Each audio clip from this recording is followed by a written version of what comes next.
Dando continuidade, respeitando as inscrições, vamos ouvir agora a palavra da professora Amanda Gugel.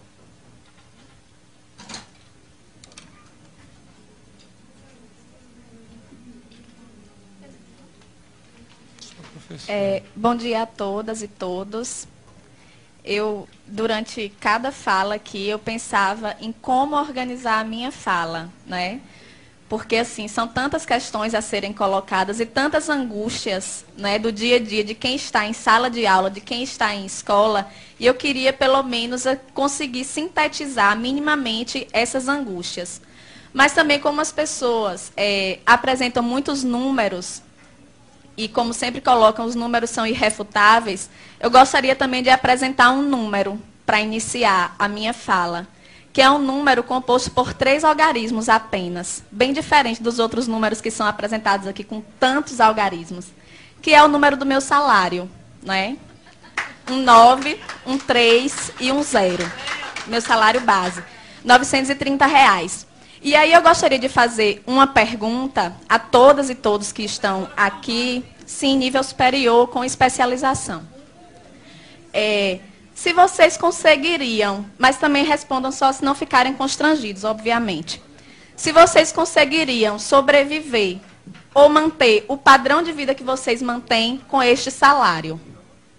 Não conseguiriam. Certamente, esse salário ele não é suficiente para pagar nem a indumentária, né, que os senhores e as senhoras utilizam para poder frequentar esta casa aqui. Não é? Então, assim, a minha fala não poderia partir de um ponto diferente desse, porque só quem está em sala de aula, só quem está pegando 3 ônibus por dia para poder chegar ao seu local de trabalho, um ônibus precário, inclusive, é que pode falar com propriedade sobre isso.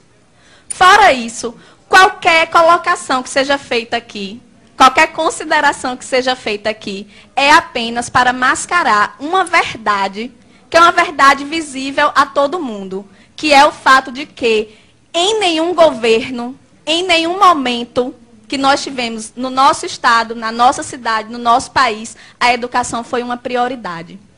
Em nenhum momento. Certo? Então, assim, me preocupa muitíssimo a fala da maioria aqui, inclusive da secretária Betânia Ramalho, com todo respeito, que é, não vamos falar da situação precária porque isso todo mundo já sabe. Como assim não vamos falar da situação precária? Gente, nós estamos banalizando isso daí. Estamos aceitando a condição precária da educação como uma fatalidade.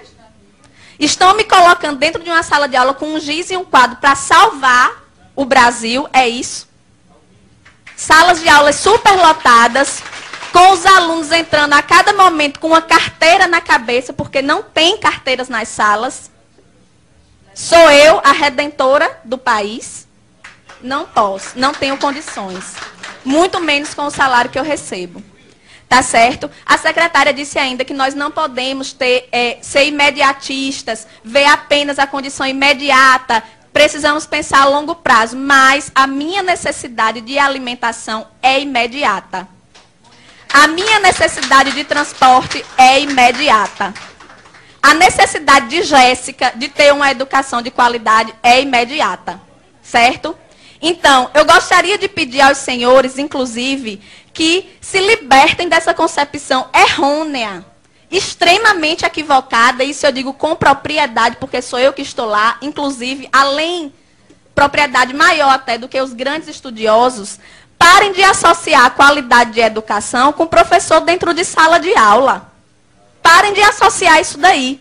Porque não tem como você ter qualidade em educação com professores 3 horários em sala de aula. Certo? Porque é assim que os professores multiplicam os 930. 930 de manhã, 930 à tarde, 930 à noite, para poder sobreviver. Não é para andar com bolsa de marca, nem para usar perfume francês. Certo? É para ter condição de pagar a alimentação dos seus filhos.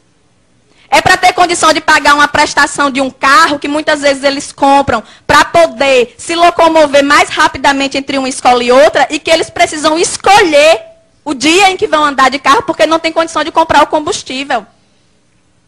Tá certo? Então, a realidade nossa, o cenário da educação no Rio Grande do Norte hoje é esse. E eu não me sinto constrangida em apresentar o meu contra-cheque, nem a aluno, nem a professor, nem a nenhum dos senhores aqui, porque eu penso que o constrangimento deve vir de vocês.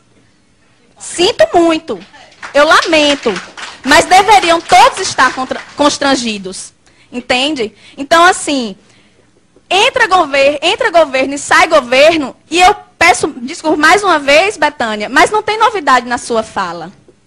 Sempre que se solicita da gente é paciência. É tolerância. E eu tenho colegas que estão aguardando pacientemente há 15 anos, há 20 anos, por uma promoção horizontal.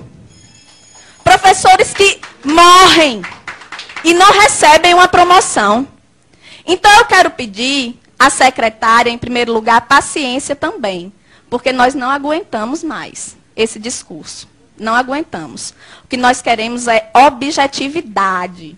Como é que é? Queremos sair desse impasse? Queremos. Mas como? Sem nenhuma proposta, de mãos abanando?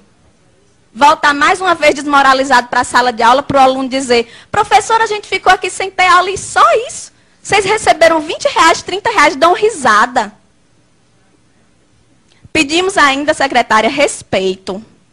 Para que a senhora não vá mais à mídia dizer assim, pedimos flexibilidade, como se nós fôssemos os responsáveis pelo caos, que na verdade só se apresenta para a sociedade quando nós estamos em greve, mas que está lá todos os dias, dentro da sala de aula, dentro da escola, em todos os lugares. Certo? Então, respeito. Não se refira à nossa categoria dessa forma, não se refira. Nem se refira apenas como se fosse a direção do Síndico que está querendo fazer essa greve. Não é não, é 90% da categoria. 90% da categoria no estado inteiro, nos interiores, aqui na capital. Certo? Pedimos aos deputados apoio. Estejam mais presentes, participem ali, vão à nossa assembleia, procurem ouvir esses trabalhadores, procurem saber a realidade. Certo? Pedir à promotoria que esteja com a fiscalização efetiva ao Ministério Público. Que não seja para dizer, professor não pode comer desse cuscuz não, porque é um cuscuz alegado que a gente come, o cuscuz da merenda. Porque a promotoria está para lhe dizer que a merenda é do aluno, não é do professor. Certo? É assim que funciona. Diga-se de passagem, nós não temos recursos para estar nos alimentando diariamente fora de casa. Não temos para isso. Certo? Então, são muitas questões mais complexas, certo? São muitas questões muito complexas que poderiam ser colocadas aqui, mas, infelizmente, o tempo é curto e eu gostaria de solicitar isso. Em nome dos meus colegas que comem o cuscuz alegado, em nome dos meus colegas que pegam 3 ônibus para chegar ao seu local de trabalho, em nome de Jéssica, que está sem assistir aula nesse momento, mas que fica sem assistir aula por muitos outros motivos, por falta de professor, por falta de merenda, certo? É isso que eu quero dizer.